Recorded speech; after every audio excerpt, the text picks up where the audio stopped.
harapan ini tidak bisa dibeli. Saudara tidak bisa beli ke apotek atau ke pasar. Saya mau beli harapan Pak, gitu. Tidak bisa. Harapan muncul dari keyakinan, dari iman saudara.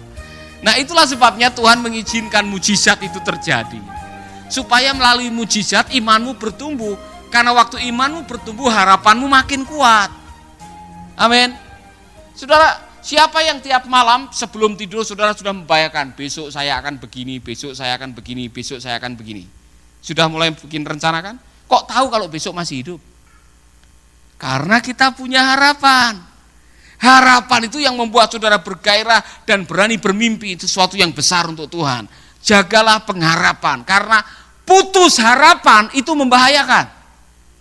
Pernah ketemu dengan teman yang harapannya putus, sorot matanya redup. Mukanya jadi tidak bersemangat, kesukaannya naik tower Telkomsel. Itu orang-orang yang putus harapan itu bahaya sekali. Kalau ada teman-teman mulai matanya redup, tidak bergairah, ngomongan yang lantur, itu mereka sudah putus harapan. Bangkitkanlah pengharapan mereka kembali. Amin. Yang keempat, doa, ketaatan, krisis, dan yang keempat, mujizat selalu melibatkan penyerahan, memberi. Saudara-saudara nanti kalau ketemu dengan, ada yang bilang roti boy ini, anak kecil yang kasih roti ini, dia tidak pernah menyangka kalau pemberiannya itu bisa dikisahkan sepanjang masa dan memberkati jutaan manusia. Dia tidak pernah menyangka. Tetapi ternyata pemberiannya itu di tangan Tuhan, itu bisa menjadi keajaiban yang luar biasa. Ini bisa menjadi pelajaran yang luar biasa bagi kita. Tidak masalah banyak atau sedikit, tapi masalah rela untuk memberikan dan menyerahkan hidup saudara. Ketika kita diminta oleh Tuhan untuk melakukan sesuatu, serahkan sesuatu, memberikan sesuatu, dan saudara taat melakukannya, dan saudara rela memberi, jangan pernah meremehkan pemberian yang pernah saudara lakukan. Karena pemberian saudara bisa menjadi lahan keajaiban bagi orang yang lain.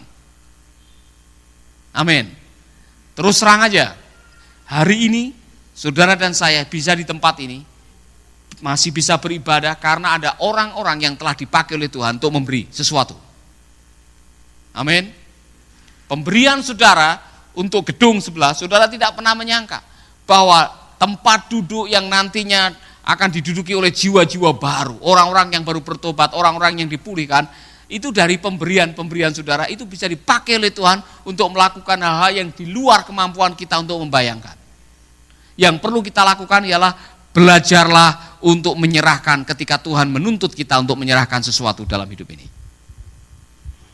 Amin. Saya punya pengalaman-pengalaman yang luar biasa, yang kadang-kadang tidak masuk akal, sulit untuk dibayangkan. Saya pernah di kota Melbourne, itu ada seorang wanita yang dompetnya itu ada di mobil, dan mobilnya terkunci, karena kuncinya ada di tasnya itu. Dan dia pengen sekali untuk bisa beli sesuatu, oleh karena kalau dia tidak bisa membeli itu, dia tidak bisa pulang. Nah, saya belum pernah didatangi oleh orang Australia yang dengan jujur minta uang. Saya tahu dia punya orang berada, tapi kali itu dia kepepet, tidak punya. Dia hanya minta $20, saudara. $20 itu sekitar 200.000. Saya dengan senang hati, saya memberikan $20. 20.000. Nah, teman saya Pak Michael Murphy namanya, dengan Pak Rohan, dia menyaksikan apa yang saya lakukan. Saudara-saudara, waktu saya pindah ke kota, setelah dari kota Melbourne saya pindah ke satu kota yang lain, saya tiba-tiba ditelepon oleh orang, dan orang itu mengatakan, kami baru saja mengirim uang ke rekening Mercy Indonesia $37.000. Belum sampai 24 jam. Terulang lagi pada tanggal 3 yang lalu, Saya menghadiri sebuah konferensi misi dan saya menjadi bagian dari pembicara di situ, dan di gereja itu ada tantangan iman, janji iman namanya, untuk proyek misi. Masing-masing dikasih kartu, suruh nulis janji imanmu berapa, janji iman. Jadi janji iman adalah janji yang bisa terlaksana nanti kalau iman saya bekerja, saya akan ngasih. Saya beriman 1.000 dolar, 10 juta. Tapi saya beriman, saya bilang ini bukan dari gaji bulanan saya, tapi saya beriman ada ekstra yang Tuhan berikan sehingga saya bisa memberikan janji iman itu. Saya menyerahkan, saya tulis 1.000 dolar. Saudara, apa yang terjadi? Itu hari Sabtu jam 7 malam. Hari Minggu jam 7 malam selesai saya khotbah, saya mau pulang, ada seorang pemuda yang menyerahkan amplop dan mengatakan ini berkat buat Anda. Kemudian pergi. Nah, anak saya tahu, karena Debbie dengan Airin tahu, Pak ada yang ngasih amplop tadi ya, iya. Kita buka ya, kita buka. Saya buka, hitung ya. Papa beriman kemarin, ingat 1.000 dolar. Kita hitung. 1, 2, 3, 4, 5, 6, 7, 8, 9, 10. 1.000 dolar, tepat seperti apa yang kita tulis kemarin. Ketika kita belajar menyerahkan sesuatu, keajaiban bisa terjadi karena Tuhan menantikan keberanian saudara untuk melangkah, keberanian saudara untuk memberi. Ketika kita berani untuk memberi, surga akan melepaskan kuasanya untuk memberi kepada saudara. Amin. Saya mau tantang saudara, berani membawa iman saudara dalam petualangan, berani membawa iman saudara dalam sebuah perjalanan petualangan. Artinya jangan begitu-begitu aja lah. Ini orang-orang Kristen ini kadang-kadang hanya pokoknya saya kerja dapat income, minggu masuk gereja, mati masuk surga. Udah, hanya begitu aja. Saudara, jangan. Hidup ini penuh dengan keajaiban. Mari menantang dirimu dalam perjalanan petualangan iman, sehingga setiap hari ada sebuah pengalaman baru, saudara bertumbuh dalam iman, dan saudara menyaksikan keajaiban demi keajaiban demi keajaiban, dan nama Tuhan dipermuliakan, dan saudara tidak pernah menyesali kehidupan, karena saudara mengalami keajaiban dalam Tuhan. Amin. Ada yang berani mengatakan, Tuhan, aku berdoa tahun ini omset bisa 2 kali lipat. Berani enggak? Berani sudah mengatakan, pokoknya saya mbak mau tahu Tuhan, akhir tahun ini saya sudah bisa menikah dengan dia. Pokoknya saya beriman Tuhan akan tahun ini saya akan mengalami keajaiban di bidang ini, keajaiban di bidang itu, dan saya akan melihat tangan Tuhan, campur tangan Tuhan yang luar biasa. Sebab bagi Allah tidak ada yang mustahil. Jadi ada 4 hal tadi yang melibatkan proses keajaiban terjadi. Yang pertama adalah tantangan, yang kedua ketaatan, yang ketiga doa, yang keempat memberi. Yang kelima terakhir, dikelola baik-baik, sisanya jangan dibuang. Artinya jangan menyia-nyiakan keajaiban, saksikan kepada yang lain.